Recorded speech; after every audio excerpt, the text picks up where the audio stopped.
Someone finally looked past the mask and didn't look away.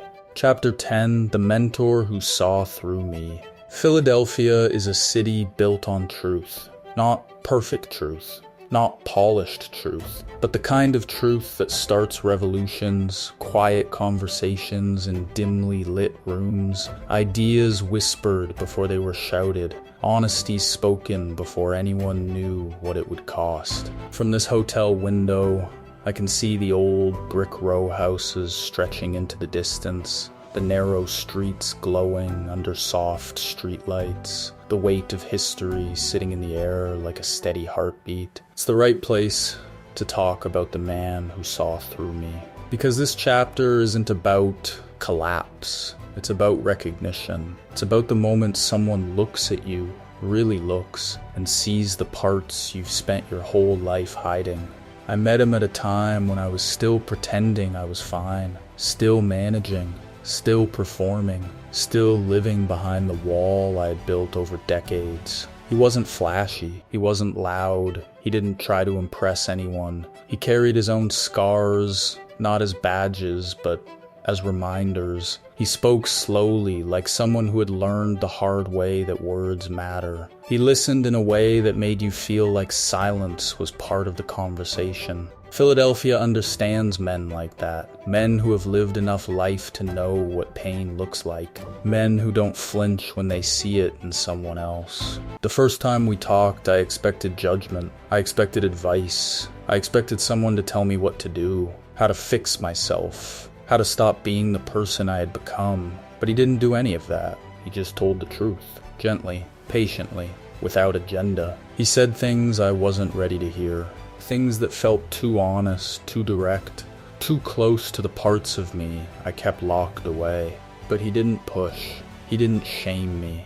He didn't try to fix me. He planted seeds. Seeds that didn't sprout for years. Seeds that sat in the soil of my life, buried under denial, distraction, and escape. Seeds I ignored because I wasn't ready to face what they meant. Philadelphia's streets are lined with history, ideas planted long before anyone knew what they would grow into. That's what his words were like. Ideas planted in a man who wasn't ready yet. I nodded through those early conversations like I understood, like I was taking it in, like I was ready to change. But I wasn't, not yet. I kept running, kept hiding, kept disappearing into the private world I had built. And he never said, "I told you so." Not once. He just stayed, steady, present, like a lighthouse, not chasing the ship, not shouting at the storm, just standing there, shining, waiting for the moment I was ready to look up. There's a moment in every man's life when he realizes he can't outrun himself. For me, that moment was still years away, but he saw it coming long before I did. He saw the exhaustion behind my eyes. He saw the fear behind my jokes. He saw the loneliness behind my confidence. He saw the boy who stayed busy, the teenager who hid, the man who disappeared, and he didn't look away. Philadelphia at night feels like a city that holds its breath. Quiet, reflective, honest. It's a city that knows what it means to rebuild, start over, to rise from the ashes of old mistakes. That's what he offered me. Not a solution, not a shortcut, not a rescue. A path. A slow, steady, honest path. A path I wasn't ready to walk yet. A path that would take 6 more years before I took the first step. But he stayed. Through my denial, through my excuses, through my disappearing acts, through my collapse. He stayed not because he was trying to save me, but because he knew something I didn't. People don't change when they're inspired. They change when they're ready, and readiness takes time. Standing here in Philadelphia, looking out at the city where truth once sparked a revolution, I can feel the weight of what he gave me. Not answers, but honesty. Not pressure, but presence.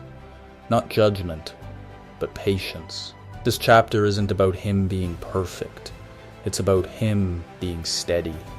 It's about the power of one honest conversation, spoken by someone who isn't afraid of your truth. He planted seeds I ignored for years, but they grew anyway. Quietly, slowly, patiently, and eventually, they changed everything. He planted seeds I ignored for years, and soon, you'll see which one finally grew. A different room, a different window, a different city each month.